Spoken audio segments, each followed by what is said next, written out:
Hello everyone, group होमोमोर्फिजममा हामी आइसोमोर्फिजमको थ्योरमहरु हेर्दै छौं। त्यसमा हामीसँग छ थर्ड आइसोमोर्फिजम थ्योरम। हामीले थर्ड आइसोमोर्फिजम थ्योरमलाई क्वोसिएन्ट ग्रुप थ्योरम पनि भनिन्छ। देन यसमा चाहिँ हामीले जसरी सेकेन्ड आइसोमोर्फिजम थ्योरम प्रुभ गर्यौं, आइडिया मेन त्यस्तै छ। लाइक हामीलाई फर्स्ट आइसोमोर्फिजम थ्योरम अलरेडी थाहा छ। फर्स्ट थ्योरम अफ आइसोमोर्फिजम ज mapping G to G dash isomorphism कुन केसमा हुन्थ्यो, यिनीहरु एउटा म्यापिङ हुन्थ्यो। यो म्यापिङ होमोमोर्फिजम एन्ड अनटु हुँदाखेरि जुन G डैश छ त्यो चाहिँ आइसोमोर्फिक हुन्थ्यो केसँग, quotient group of G made by kernel of G। G को कर्नेलले चाहिँ बनाएको जुन क्वोसिएन्ट ग्रुप हुन्छ त्योसँग चाहिँ के हुन्थ्यो, यो G डैश आइसोमोर्फिक हुन्थ्यो when the given mapping is homomorphism and onto। Similarly हामी सेकेन्ड थ्योरममा जसरी हामीले फर्स्टमा एउटा म्यापिङ सपोज गरेर त्यसलाई होमोमोर्फिजम एन्ड अनटु सो गरेर कर्नेल फाइन्ड आउट गरेपछि फर्स्ट थ्योरम अप्लाई गर्यौं, त्यसरी नै यसमा पनि हामी के गरिन्छ, फर्स्टमा G by K to G by H mapping जुन छ यो म्यापिङ लिएर यो म्यापिङलाई हामी के गर्छौं, होमोमोर्फिजम एन्ड अनटु सो गर्छौं। देन यसको कर्नेल के हुनु पर्यो, H बाइ K यसको कर्नेल हुन्छ भनेर हामी भेरिफाई गर्छौं। And then by applying first theorem of isomorphism or fundamental theorem of group homomorphism हामीले यो भेरिफाई गरिन्छ। So let's begin the proof. हामीसँग के छ, फर्स्टमा let H and K are normal subgroups of G। normal subgroups of G with के हुने भयो, K एज अ K चाहिँ H को सबग्रुप हो एन्ड H K पनि नर्मल सबग्रुप हो भने देन हाम्रो के हुन्छ, K is normal subgroup of H हुन्छ। दुईटै नर्मल सबग्रुप हो G को लागि एन्ड अगेन K चाहिँ H को सबसेट हो भने त्यो पनि के हुने भयो, एउटा H को नर्मल सबग्रुप नै हुने भयो। देन हामीले सो गर्नुपर्ने छ। देन हाम्रो टु सो के छ, हामीले सो गर्नुपर्ने G by K upon H by K is isomorphic to G by H show गर्नुपर्ने छ। Then we need to show भनेर लेखौं। सो फर्स्टमा हामी के गरौं, डिफाइन अ म्यापिङ, एउटा म्यापिङ डिफाइन गरौं। डिफाइन अ म्यापिङ F, त्यो म्यापिङ चाहिँ हाम्रो के हुने भयो, G by K to G by H mapping define गरौं। अब G बाइ K मा हामीलाई अलरेडी थाहा छ यो चाहिँ के हो, कोसेटको इन G हुने भयो। यसमा इलिमेन्ट कस्तो काइन्ड अफ इलिमेन्ट हुने भयो, यसमा भने यसमा कस्तो काइन्ड अफ इलिमेन्टहरु हुने भयो, G बाइ K मा हामीसँग GK काइन्ड अफ इलिमेन्ट हुन्छ भने जुन G बाइ H हुन्छ, G बाइ H मा हामीसँग कस्तो इलिमेन्ट हुन्छ, G बाइ H मा हामीसँग GH काइन्ड अफ इलिमेन्ट हुन्छ। सो हामीले चाहिँ अब यसमा के हुने भयो, यसको इमेज यसमा हुने हो भने यदि यसमा GK काइन्ड अफ इलिमेन्ट हुन्थ्यो भने GK को इमेज के हुने भयो, GH हुने भयो। सो फर्स्टमा अब हामीले सो गर्नुपर्ने के छ, F इज वेल डिफाइन्ड भनेर सो गर्नुपर्ने छ। एज आई अलरेडी टोल्ड, कुनै पनि म्यापिङ हामीले आफूले डिफाइन गरेपछि त्यो हामीले डिफाइन गरेको म्यापिङ चाहिँ म्यापिङ वेल डिफाइन्ड हुनुपर्छ। यसको लागि सपोज हामीले के लियौं, GK is equal to G dash K लियौं भने हाम्रो अब के आउनु पर्यो, FGK is equal to FG dash K आउनु पर्यो। सो यसबाट हाम्रो के हुने भयो, G इन्भर्स हाम्रो केमा बिलङ गर्ने भयो, G inverse is equal to यो बोथ हाम्रो केमा बिलङ गर्ने भयो, K मा बिलङ गर्ने भयो। K चाहिँ हाम्रो के हो, K हाम्रो के हो, सबग्रुप अफ H हो। सो G इन्भर्स हाम्रो केमा बिलङ गर्ने भयो, H मा बिलङ गर्ने भयो। G इन्भर्स H मा बिलङ गर्छ भने H मा पनि हाम्रो के हुने भयो, अब GH is equal to G dash H हुने भयो। And we can say that GH भनेको हाम्रो के हो, FGK and G dash H भनेको एफ जी ड्यास के। यो चाहिँ हाम्रो कसरी भयो, इफ चाहिँ हामीले जुन फंक्सन तिनीहरु चाहिँ नर्मल सब ग्रुप हो, सब ग्रुपमा हाम्रो कन्डिसन के छ, यो भन्नुको अर्थ कुनै पनि दुईटा भ्यालु यसरी छ भन्नुको अर्थ हाम्रो g is equal to g dash हुँदैन। बाइ सब ग्रुपको प्रोपर्टी हामीलाई नर्मल सब ग्रुपमा हामीले प्रोपर्टी हेरेको थियौं। It doesn't mean to say that g is equal to g dash. It means gg dash gg inverse belongs to k. हामीले ab is equal हामीले यो चाहिँ सब ग्रुपको प्रोपर्टीमा भेरिफाई गरेको प्रोपर्टी हो। कुन प्रोपर्टी थियो भने हामीसँग त्यो property of sub group that h is a subgroup of G if AB inverse belongs to H भनेर हामीलाई थाहा थियो। एन्ड यो इक्वल टु भएको बेलामा चाहिँ जुन कोसेटको भ्यालु हामीसँग थियो त्यो इक्वल भएको कन्डिसनमा चाहिँ त्यसले चाहिँ यो भ्यालु इक्वल मान्दैन। It means to say that g g inverse belongs to H भनेर कन्टेन गर्छ भन्ने हामीलाई थाहा छ। एउटा यो हामीलाई सब ग्रुपमा यो थाहा छ, हामीले सब ग्रुप कुनै लियौ भने। देन हाम्रो यहाँ मेन हामीले चाहिँ कोसेटको भ्यालु छ। कोसेटको भ्यालुमा हामीलाई के थाहा छ भने from property of coset we know that HA is equal to HB त्यो कन्डिसनमा हुन्छ if AB inverse belongs to H भनेर हामीले हेरेको थियौं। सो त्यहीबाट हामीले यसरी रिप्रेजेन्ट गर्यौं। एन्ड एज यो चाहिँ h को सबसेट हो के भने जुन भ्यालु छ त्यो h मा पनि बिलोङ गर्ने भयो। एन्ड gg इन्भर्स h मा बिलोङ गर्छ भन्नुको अर्थ नै के हो, gh is equal to g dash either right or left coset हामीले जसरी जुन भ्यालु लिएर गर्दा पनि भयो। Then fgk is equal to fg dash के भयो। Then f is a well defined show गरेपछि अब हामीले नेक्स्ट के सो गर्नुपर्ने छ नम्बर आई मा f इज होमोमर्फिजम।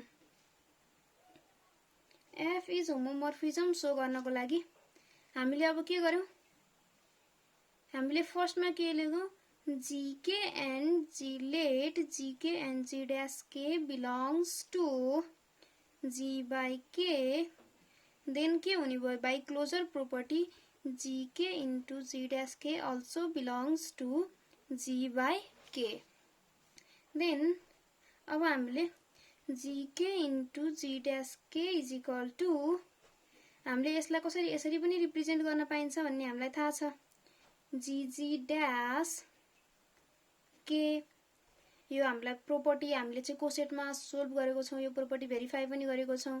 एन्ड यो भनेको हाम्रो के हुन्छ by defined function fgk is equal to gh fgg dash k लाई हामीले कसरी लेख्न पाइयो gg dash h। And again हामीले यसलाई सेपरेट गर्न पायौं। Then gh means fgk and g dash h means fg dash k। therefore f is homomorphism पनि के भयो होमोमर्फिजम भेरिफाई भयो। देन अब हामीले नेक्स्ट के सो गर्नुपर्ने छ थर्डमा हामीसँग f is on 2 भनेर सो गर्नुपर्ने छ। f is on 2 सपोज गर्नको लागि कुनै इमेज लिएर त्यसको प्री इमेज सो गर्नु पर्यो। Suppose g dash h belongs to g by h।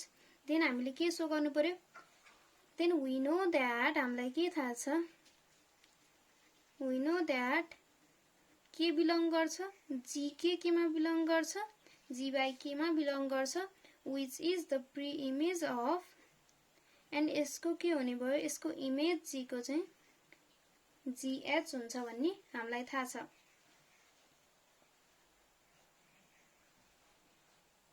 हामीले यसलाई gh मात्रै सपोज गर्दा पनि भयो, जसको इमेज चाहिँ के गर्छ यसको प्री इमेज एक्जिस्ट गर्यो means therefore f is on 2। Then लास्टमा हामीले के फाइन्ड आउट गर्नुपर्ने छ kernel of g by k find out गर्नुपर्ने छ। अब यसको कर्नेल फाइन्ड आउट गर्नको लागि हामी के गर्छौं कुनै एउटा कर्नेल सपोज गर्छौं किनभने हामीले चाहिँ यसको कर्नेल के हो भनेर सो गर्नुपर्ने छ h बाइ k चाहिँ हाम्रो लागि कर्नेल हो भनेर हामीले भेरिफाई गर्नुपर्ने छ सो के गर्यौं भने h बाइ k कर्नेल हो भने यसको इलिमेन्ट कुनै सपोज गरौं h बाइ k फर्ममा कर्नेल आउन पर्यो यो कर्नेलमा कुन इलिमेन्ट हुन्छ यसको इलिमेन्टहरु हुन पर्यो जसको इमेज चाहिँ के हुन्छ यसको आइडेन्टिटी हुन्छ एन्ड यसको आइडेन्टिटी के हो h हुन्छ h बाइ k को आइडेन्टिटी प्रिभियस थ्योरम सोल्भ गर्दा पनि यसको कर्नेल फाइन्ड आउट गर्दाखेरि I told identity h by k भयो भने h आइडेन्टिटी हुन्छ देन g बाइ k हामीले के सपोज गर्यौं कर्नेल f मा बिलोङ गर्छ भनेर सपोज गर्यौं कर्नेल f मा g बाइ k को इलिमेन्ट पर्छ भन्ने हामीलाई थाहा छ जसको इमेज चाहिँ h बाइ k मा त्यसको आइडेन्टिटी हुन्छ सो यसको यदि g k कर्नेल f हो भने यसको इमेज के हुन पर्यो आइडेन्टिटी हुनु पर्यो देन यो भनेको हाम्रो डिफाइन्ड फंक्सनमा के हो gh हो gh is equal to h means g belongs to h and g h मा बिलोङ गर्छ भनेर आयो भनेपछि हाम्रो के हुने भयो अब g h मा बिलोङ गर्छ भने g k अब कस्तो फर्मको g k भनेको त right coset of k in h हो so g k belongs to h by k therefore हामीलाई के थाहा भयो यसलाई हामीले कर्नेल f सपोज गरेको छौं kernel f contain in h by k आयो अब kernel f contain in h by k त आयो देन अब हामीले के सो गर्नु पर्यो h बाइ k पनि कर्नेल f मा कन्टेन गर्छ भनेर सो गर्यो भने हामीलाई के थाहा हुन्छ kernel f equal to h by k लेख्न पाइन्छ हामीले सो सपोज देन अब h by k kernel f मा पर्छ भनेर सो गर्नको लागि हामीले के गरौं h बाइ k मा कस्तो इलिमेन्ट हुन्छ h k फर्मको इलिमेन्ट हुन्छ that belongs to h by k then h by k मा बिलोङ गर्छ भने h k g by k मा पनि बिलोङ गर्छ as h is the normal subgroup of g so जुन h मा इलिमेन्ट बिलोङ गर्छ त्यो इलिमेन्टहरु के हुने भयो g बाइ k मा पनि बिलोङ गर्ने भयो and f h k is equal to के हुन्छ यसको इमेज भनेको हामीलाई गिवन के छ h फर्ममा हुने भयो h भनेको के हो हामीले h लेख्न पाइन्छ हामीलाई कोसेटको प्रोपर्टीबाट थाहा छ सो हाम्रो के भयो f h k को इमेज h आयो मीन्स h k पनि हाम्रो केमा बिलोङ गर्ने भयो कर्नेल f मा बिलोङ गर्ने भयो that means h by k also contain in kernel f it gives us that kernel f is equal to h by k अब हामीले कर्नेल f पनि निकाल्यौं देन हामीले होमोमर्फिजम एन्ड अनटु पनि सो गर्यौं देन बाइ अब हामीले सिधै के लेख्न पाइयो बाइ फर्स्ट आइसोमर्फिजम थ्योरम हामीले सेम यही काइन्ड अफ रिजन जुन हामीले प्रिभियस सेकेन्ड थ्योरममा चाहिँ भेरिफाई गरेको थियौं अब सेम काइन्ड अफ रिजन यसमा अप्लाई गर्न सकिन्छ by using fundamental theorem of group homomorphism or first theorem of isomorphism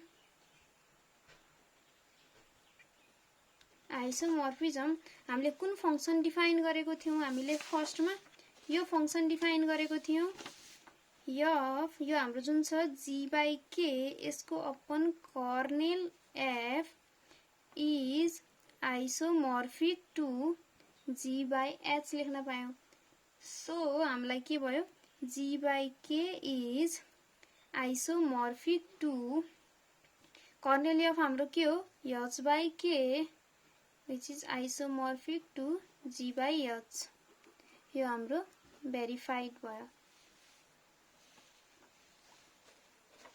हामीले प्रिभियस भिडियोमा हामीले जुन प्रिभियस थ्योरममा चाहिँ अब यसमा पनि रिजन दिन सकिन्छ at g to g dash is homomorphic and on to then homomorphic image g dash is isomorphic to quotient group of g where quotient group is made by kernel of g in first theorem then in our third theorem के हुने भयो as g by k is homomorphic and onto 2g by h then अब के हुने भयो यो चाहिँ जी के बाई त्यसको कर्नेल एफसँग आइसोमर्फिक हुने भयो।